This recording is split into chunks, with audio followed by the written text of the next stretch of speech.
जी, नमस्कार साथियों, कैसे हो सभी? आई होप आप सभी अच्छे होंगे, स्वस्थ होंगे। साथियों, आज हम बात करेंगे एक बहुत ही शानदार सा टॉपिक है आपका कोहलर का सिद्धांत यानी कोहलर की जो इनसाइट लर्निंग थ्योरी है, उस सिद्धांत को हम यहाँ पर जानेंगे कि भई उस सिद्धांत में उन्होंने क्या-क्या बातें कही हैं, ये सिद्धांत छात्रों के सीखने में क्या प्रभाव डालता है, क्या मुख्य बातें हैं इस सिद्धांत की, इस सिद्धांत को विस्तृत व्याख्या के साथ जानेंगे। तो चलिए भई देर ना करते हुए शुरू करते हैं आज का आपका अपना टॉपिक कोहलर का सिद्धांत। तो परिचय देखिए भाई, वोल्फगैंग कोहलर गेस्टाल्ट मनोविज्ञान के प्रमुख प्रतिपादक थे। ये जो कोहलर थे वो आपके गेस्टाल्टवादी मनोविज्ञान थे, वर्दी, कोहलर, कोप्फा, है ना?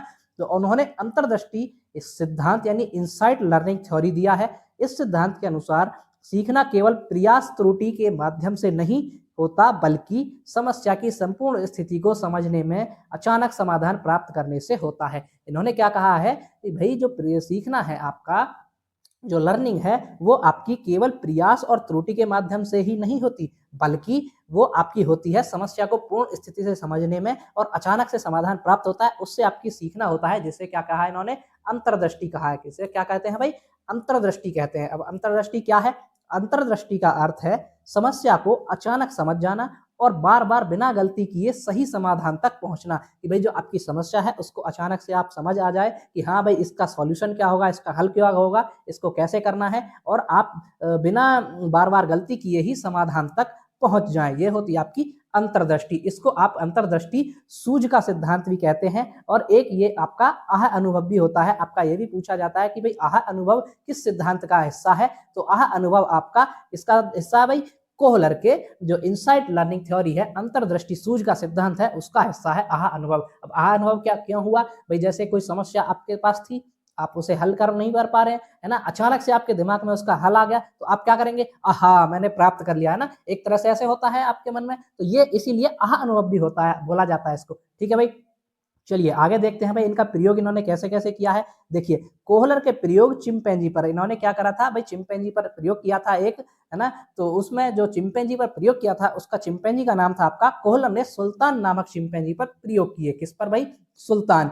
ये बहुत पूछा है, बहुत बार पूछा है ये कि जो आपका चिंपैंजी था, उसका नाम क्या था? उसका नाम था आपका सुल्तान। ठीक है? अब देखिए पहला प्रयोग क्या किया कोहलर ने? उन्होंने किया एक डंडों का प्रयोग करके किया। उन्होंने क्या करा कि भाई एक पिंजड़ा था, ठीक है? इस पिंजड़े में क्या करा उन्होंने, इस पिंजड़े के अंदर जो चिंपैंजी था उसको रखा और पिंजड़े के बाहर कुछ केले रखे, ठीक है? उसके बाद क्या करा उन्होंने, पिंजड़े में दो छोटे छोटे डंडे थे और जिन्हें केले तक नहीं पहुंच सकते थे। मतलब उन्होंने जो चिंपैंजी अंदर पिंजड़े में था, पिंजड़े के अंदर ही एक दो छोटे छोटे उन्होंने डंडे रखे जो बाहर रखे हुए केले तक नहीं पहुंच पाते थे। भाई डंडा छोटा था तो वो केले तक नहीं पहुंच पाता था। अब पहले क्या हुआ, चिंपैंजी असफल रहा। क्यों रहा भाई? क्योंकि डंडा छोटा है, वो डंडे को लेकर के केले को प्राप्त करना चाहता है, लेकिन वो केले तक नहीं पहुंच पा रहा था। अचानक से क्या हुआ, अचानक से दोनों डंडों को जोड़कर लंबा डंडा बनाया और केले को उठा लिया। अचानक से चिंपैंजी के मन दिमाग में एक बात सूझी, एक सुझाव आया कि भाई क्यों ना दोनों डंडों को जोड़ लूं मैं, तो केला प्राप्त कर लूं। उसने क्या करा, दोनों डंडों को जोड़ा और केले को प्राप्त कर लिया। एक तरह से एक अचानक से ही तो उसके दिमाग में आया, अचानक से तो सूझा उसको ये समाधान। तो ये होता है कोहलर के अंतर्दृष्टि सूझ का सिद्धांत। यह समाधान अचानक समझ यानी इंसाइट से मिला, ना कि धीरे धीरे प्रयास से। सही बात है भाई, धीरे धीरे अगर वो ट्रायल एंड एरर वाली बात जो है आपकी, कि भाई वो प्रयास करता रहता है, वही छोटा डंडा है वो केले तक नहीं पहुंच पा रहा था, तो वो कितना ही प्रयास कर ले, सुबह से शाम हो जाए उसको प्रयास करते करते, कहाँ केला मिल पाता उसको? नहीं मिल पाता, क्योंकि डंडा वहां तक जा ही नहीं रहा था। अब उसके दिमाग में एकदम से सूझ आई, जो आपका समस्या का हल निकला कि भाई क्या करूं मैं,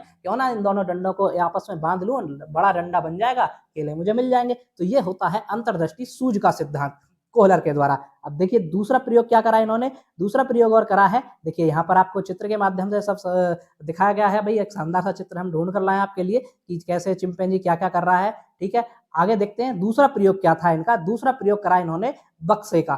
ठीक है, उसी चिंपैंजी के साथ बक्से का प्रयोग करा भाई। अब उसमें क्या करा, पिंजड़े में कुछ बक्से रखे गए, चिंपैंजी को रखा गया और अब की बार केलों को क्या करा, केलों को ऊंचाई पर लटका दिया। किस पर लटकाया भाई? ऊंचाई पर, बाहर ना रख करके केलों को ऊंचाई पर लटकाया। तो पिंजड़े में कुछ बक्से रखे थे। चिंपैंजी ने क्या करा, चिंपैंजी ने बक्सों को एक दूसरे के साथ रख करके उन पर चढ़ा और केला प्राप्त कर लिया। भाई जो आपके बक्से थे उनको एक के ऊपर एक के ऊपर एक रख करके उसने ऐसे भाई एक के ऊपर एक के ऊपर एक रख करके यहाँ पर वो चिंपैंजी चढ़ा और केले को प्राप्त कर लिया उसने। तो उसके दिमाग में भी यही आया, भाई पहले वो एक बक्से से नहीं उछल के नहीं पकड़ पा रहा था, फिर उसने एक बक्सा रख के देखा तब भी नहीं पकड़ पा रहा था। तो उसके दिमाग में अचानक से सूझ आई कि क्यों ना मैं इसको एक के ऊपर एक रख दूं डब्बे को और मैं ऊपर चढ़ के केला प्राप्त कर लूं। तो उसने वैसा ही किया और उसको केला मिल गया, केला प्राप्त कर लिया। तो ये है आपका अंतर्दृष्टि सूझ का सिद्धांत। आई होप आपको देखिए प्रयोग से अच्छा समझ आया होगा। अब इसके सिद्धांत की मुख्य विशेषताएं देखते हैं। भाई जो कोहलर का सिद्धांत है इसकी मुख्य विशेषताएं क्या क्या है। पहली विशेषता आपकी सीखना अचानक होता है। कैसे होता है भाई, सीखना आपका अचानक से होता है। समस्या की संपूर्ण स्थिति को समझना आवश्यक है कि समस्या की संपूर्ण स्थिति क्या है उसको समझना जरूरी है आपको। और आपका तीसरा पॉइंट है कि प्रयास त्रुटि की अपेक्षा समझ पर बल, की आप प्रयास और त्रुटि ना करके आप समझ पर बल दिया है इस सिद्धांत ने। भाई जैसे आप थॉर्नडाइक ने क्या करा था, ट्रायल एंड एरर, प्रयास और त्रुटि का सिद्धांत दिया है कि भाई प्रयास और त्रुटि से सीखते हैं। लेकिन यही इन्होंने कोहलर ने इस बात को पलटा कि भाई प्रयास और त्रुटि से ही नहीं सीखना होता, सीखना अचानक होता है।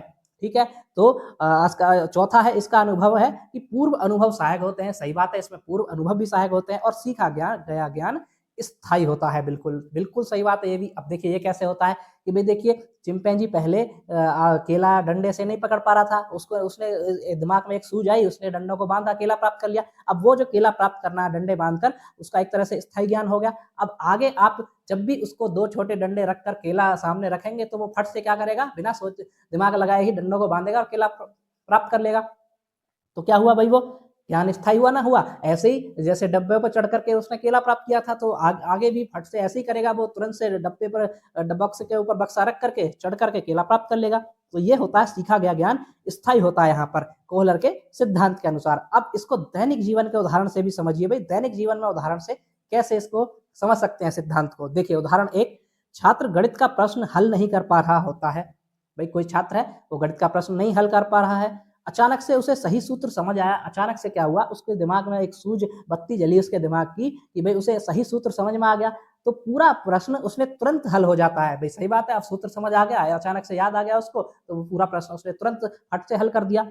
तो यहाँ पर भी देखिए दैनिक जीवन के उदाहरण से भी आपका सीखना क्या हुआ, किससे हुआ भाई, सूझ से हुआ, एक तरह से इंसाइट से हुआ, अचानक से हुआ।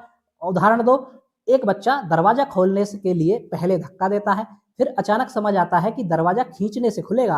भाई कोई बच्चा है उसने दरवाजा खोलने के लिए धक्का दिया, अब धक्का देने से वो नहीं खुल रहा, अचानक उसके दिमाग में आया, समझ आया कि भाई दरवाजा धक्का देने से नहीं खींचने से खुलेगा, क्योंकि वो बाहर की तरफ खींचने वाला दरवाजा है। तो उसने बाहर की तरफ खींच लिया और दरवाजा खुल गया, समस्या का हल मिल गया उसको। तो ये भी उसका देखिए दैनिक जीवन से इसको उदाहरण से समझ आया होगा आपको, चिंपैंजी का प्रयोग से। ठीक है भाई, आगे देखते हैं भाई इसका निष्कर्ष क्या निकलता है। अब निष्कर्ष है, कोहलर के अनुसार सीखना यांत्रिक नहीं बल्कि बौद्धिक प्रक्रिया है। कैसी है भाई, बौद्धिक प्रक्रिया, यांत्रिक प्रक्रिया नहीं है, बौद्धिक प्रक्रिया। सही बात है भाई, अगर आपको बुद्धि नहीं लगाओगे, समस्या को संपूर्णता से नहीं देखोगे, तो आपके जो एक तरह से सूझ आती है आपके दिमाग में, एकदम से हल आता है, वो बुद्धि से ही तो आता है, बुद्धि लगाते तभी तो आता है। तो एक बौद्धिक प्रक्रिया है। जब व्यक्ति समस्या की संरचना को समझ लेता है तब समाधान स्वतः मिल जाता है। बिल्कुल सही बात है। जब आप समस्या की संरचना कैसी है, किस प्रकार की समस्या है, उसके आसपास के पूरे संपूर्णता से आप समस्या को देख लेते हैं तो उसका समाधान आपको स्वतः ही मिल जाता है इस सिद्धांत के अनुसार। यह सिद्धांत शिक्षण में समझ आधारित सीखने पर बल देता है। किस पर बल देता है भाई, ये समझ आधारित शिक्षण पर सीखने पर बल देता है। ठीक है भाई, तो ये था आपका कोहलर का अंतर्दृष्टि सूझ का सिद्धांत। ठीक है दोस्तों, आई होप आपको बहुत ही अच्छे तरीके से ये सिद्धांत समझ आया होगा। आज के बाद आपको इस सिद्धांत को पढ़ने की जरूरत नहीं पड़ेगी, शायद ही नहीं पड़ेगी बिल्कुल भी। हमने बहुत ही अच्छे तरीके से इस सिद्धांत को आपके सामने प्रस्तुत किया है, उदाहरण सहित प्रस्तुत किया है। तो आप आशा करते हैं आपको बहुत ही अच्छे से समझ आया होगा। तो चलिए भाई, जो भी साथी चैनल पर पहली बार आए हैं कृपया चैनल को सब्सक्राइब कर लीजिएगा, ताकि ऐसे ही इन्फॉर्मेटिव वीडियोज और क्लासेज आपको डेली मिलती रहे। तो चलिए मिलते हैं नेक्स्ट वीडियो में, तब तक के लिए धन्यवाद।